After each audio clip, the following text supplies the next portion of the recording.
জেনা করার পর তার মধ্যে অনুশোচনা সৃষ্টি হয়েছে, চোখের পানি ফেলে ফেলে কাঁদলেন, সেজদায় পড়ে পড়ে কাঁদলেন, তওবা করলেন। নবীর কাছে একদিন হাজির হয়ে বললেন, ইয়া রাসূলুল্লাহ, আপনি বিচার করে দেন। সেই সময় রাসূল হলেন বিচারক মুহাম্মদ সাল্লাল্লাহু আলাইহি ওয়াসাল্লাম। হুজুর বিচারটা করে দেন। কি বিচার? ইয়া রাসূলুল্লাহ, আমি তো জেনা করে ফেলেছি।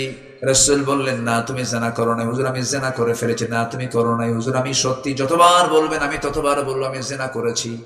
রাসূল বলছেন, তোমার জেনার তো সাক্ষী নাই। জেনার সাক্ষী লাগে চারজন। কয়জন লাগে? চারজন সাক্ষী লাগে। রাসূল তাকে বাঁচাতে চাইলেন। মহিলা সাহাবী বললেন, ইয়া রাসূলুল্লাহ, যতবার বলবেন আমি ততবার বলবো আমি জেনা করেছি, কারণ আমি জানি, আমি নিজেই তার সাক্ষী। আমার দুনিয়াতে শাস্তি হয়ে যায় যা, কিন্তু আখিরাতে আমি জেনাকারের কাতারে আমি দাঁড় হতে চাই না। কার ভয়? আসতে বলবেন না, কার ভয়? আল্লাহর ভয়। এক পর্যায়ে রাসূল বললেন, মহিলা জেনা তো করেছো, জেনার ফলে কোনো পেটে বাচ্চা আসছে নাকি? হ্যাঁ, বাচ্চা চলে আসছে। কোনো কথা নাই, যাও। সন্তান ডেলিভারি না হওয়া পর্যন্ত কোনো আইন কার্যকর করা যাবে না। মহিলা চলে গেলেন বাড়িতে, সন্তান ডেলিভারি হয়ে গেল। চোখের পানি ফেলে ফেলে কাঁদতেছেন। সন্তান ডেলিভারি 2 দিন 3 দিন 4 দিন পর নয়, মাত্র একটা দিন পর নবীর কাছে এসে বলছেন, ইয়া রাসূলুল্লাহ, সন্তান তো ডেলিভারি হয়ে গেছে। রাসূল বললেন, সন্তানটা জীবিত না মৃত? হুজুর, সন্তান তো জীবিত রেখে আসছি। রাসূল বললেন, সন্তান যদি জীবিত রেখে আসো, কোনো কথা নাই, হাউলাইনি কামিলাইন, সন্তানকে তোমার দুধ পান করাতে হবে নির্দিষ্ট সময় পর্যন্ত। যাও। হুজুর, যদি মরে যায়? রাসূল বলেন, কেমনে কি করবো, আমার কিচ্ছু করার নাই, আমি তোমার জন্য দোয়া করে দিলাম। ওই মহিলা আবার চলে গেলেন, ব্যর্থ ভারাক্রান্ত হৃদয় নিয়ে সেজদায় পড়ে পড়ে কাঁদেন। সন্তানকে দুধ খাওয়ান।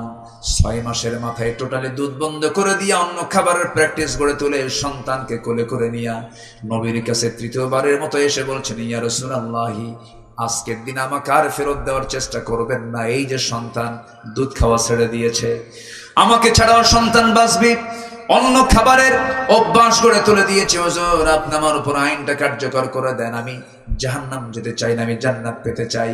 দয়া করে শাস্তি যদি দুনিয়াতে হয়ে যেত, আখিরাত আমার জন্য ক্লিয়ার হয়ে যেত। যেরকম সুবহানাল্লাহ। আমার নবীজি হাতটা গায়ে দিলেন, সন্তানটা কোলের মধ্যে নিলেন, উঁচু করে ধরলেন এবং বললেন, সাহাবীরা, এই যে হাতটা উঁচু করে ধরেছে যে সন্তানকে, সন্তানের লালন পালনের দায়িত্ব যে বান্দা গ্রহণ করবে, আমি রাসূল আর ওই সাহাবী জান্নাতের মধ্যে ফাহিয়া ফিল জান্নাতি কাহাতাইন, 2 নখের দূরত্ব অবস্থান করব। সঙ্গে সঙ্গে কয়েকজন সাহাবী দৌড় মারলেন, একজনকে সন্তান কোলে তুলে দিলেন, যাও নিয়ে যাও। আমার নবী যেবার বলছেন, নিয়ে যাও। মহিলাকে উন্মুক্ত মরু প্রান্তরে বুক পর্যন্ত পুঁতে রেখে পাথর মেরে তাকে শেষ করে দাও। যখন পাথর মারা হচ্ছিল, সাহাবা কেরাম যখন পাথর মারছিলেন, এই হুকুমটা কার? আসতে বলবেন না, কার? একটা করে জেনার শাস্তি যদি কুষ্টিয়ার চৌড়হাঁস মোড়ে, মজমপুর মোড়ে, যশোরের চাষরার মোড়ে, বগুড়ার 7 মাথায়, পাবনার 2 বাজার, এরকম করে ঢাকার পল্টনে, এইরকম করে করে যদি প্রত্যেকটা পয়েন্টে পয়েন্টে যদি জেনাকারের এক একটা শাস্তি যদি সবার সামনে যদি আল্লাহর নির্দিষ্ট হুকুমে যদি দেওয়া হয়, পরের দিন আল্লাহর কসম করে বলি, কোন পুরুষ লোলুপ দৃষ্টিতে কোন নারীর দিকে তাকানোর সাহস পাবে না। ঠিক কিনা? বিধানটা কার? আস্তে বিধানটা কার? আল্লাহ পাকের বিধান। আমার বন্ধুগণ, একটু কান লাগাবেন। আমার নবীজি বললেন, ও সাহাবীরা, মহিলাকে নিয়ে যাও। সাহাবীরা যখন পর্দার নিয়ম রক্ষা করে বুক পর্যন্ত পুঁতে রেখে যখন কাপড় চোপড় পরায় যখন তাকে পাথর মারতেছিল, এমন সময় মহিলার শরীর থেকে কয়েক ফোঁটা রক্ত ছিটকে এসে সাইয়েদনা আলীর হাতের মধ্যে লেগে গেল। সাইয়েদনা আলীর হাতের মধ্যে যখন লেগে গেছেন না, রক্তগুলো দেখে তিনি নাক সিকায় তুললেন, বরসনা করলেন, হারে নাপাক রক্ত আমার গায়ে লাগলো। এই কথাটার পুনরাবৃত্তি নবীর সামনে যখন করলেন, রাসূল বলছেন, আলী, কার রক্তকে নাপাক রক্ত বলো? তুমি কি জানো আমার এই মহিলা সাহাবীর মৃত্যুটা দুনিয়াতে হয়ে গেছে? এই মহিলা সাহাবীর রক্ত জমিনে স্পর্শ হওয়ার পূর্বে আল্লাহ রাব্বুল আলামিন তাকে জান্নাতের মেহমান বানায় নিয়েছে। জোরে বলে সুবহানাল্লাহ। কার ভয়? আসতে বলবেন না, কার ভয়? এই জাতিকে দিতে হবে আগে কার ভয়ের শিক্ষা। আর এই 16 বছর দেখাইছে এরা কিসের শিক্ষা? আল্লাহর ভয় না শাসকের ভয়? আমারে ভয় কর, হ্যাঁ, আমারে ভয় কর। কিন্তু জনগণ জিম্মি থাকতে থাকতে থাকতে থাকতে সহ্য হয়নি, বিস্ফোরণ ঘটে গেছে, ঠিক কিনা? পালানোর জন্য একটা রাস্তাও পায় নাই, ভাঙ্গা হেলিকপ্টার বিদায় নিতে হয়েছে, দুপুরবেলা খাবারের কিসমতটাও জুটে নাই। আমি দোয়া করে দেই নাকি? আজান হয়ে গেল যে, সমস্যা নেই তো? সবাই কি নামাজ পড়তে রাজি আছেন? সবাই একসঙ্গে নামাজ পড়বো না ইনশাআল্লাহ? একটা লোক উঠবেন না, আবার কেউ ফতুয়া দিবেন না হুজুর নামাজ বাদ দেওয়াজ করেন কেন। আমরা নামাজটা একটু পরে পড়বো, এই 15 থেকে 20 মিনিট পরে আমরা নামাজটা পড়বো, মাহফিল শেষ করে দোয়া করবো, এরপর আমরা নামাজে দাঁড়িয়ে যাবো যথাসময়ে। জোরে বলি ইনশাআল্লাহ, আরো জোরে বলি ইনশাআল্লাহ। আখিরাতকে সাজাবো আমরা কোরআন দিয়ে। কি দিয়ে? কি দিয়ে বলেন তো? কোরআনের আলোকে আখিরাতের প্রস্তুতি। নাম্বার 1 হচ্ছে আমরা ঈমান আনবো আল্লাহর উপরে সন্দেহ নিয়ে, না সন্দেহ ছাড়া? সন্দেহ ছাড়া।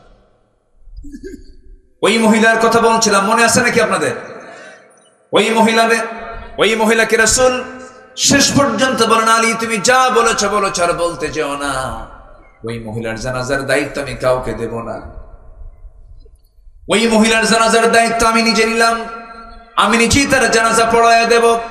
আমার নবীজি জানাজায় দাঁড়ায় গেলেন, সাহাবে কেরাম পিছনে দাঁড়ানো, দুনিয়ার শ্রেষ্ঠ মানুষগুলো নবীর পিছনে দাঁড়ায় গেছে, রাসূল দাঁড়ায় গেছেন জানাজায়। জানাজা সম্পূর্ণ করলেন।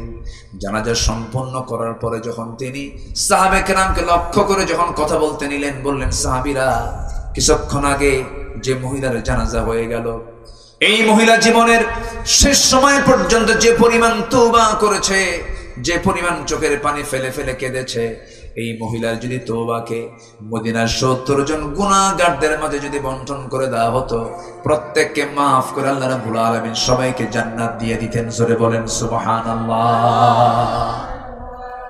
কোথায়?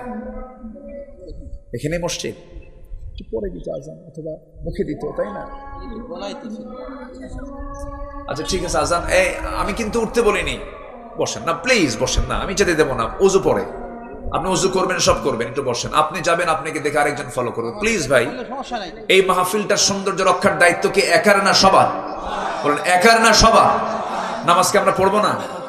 সবাই তো পড়বো ভাই, একটু বসেন প্লিজ। আমি একদম করজোরে, আমি মেহমান সবার কাছে আমি করজোরে মিনতি জানাচ্ছি, একটা লোক নড়বেন না।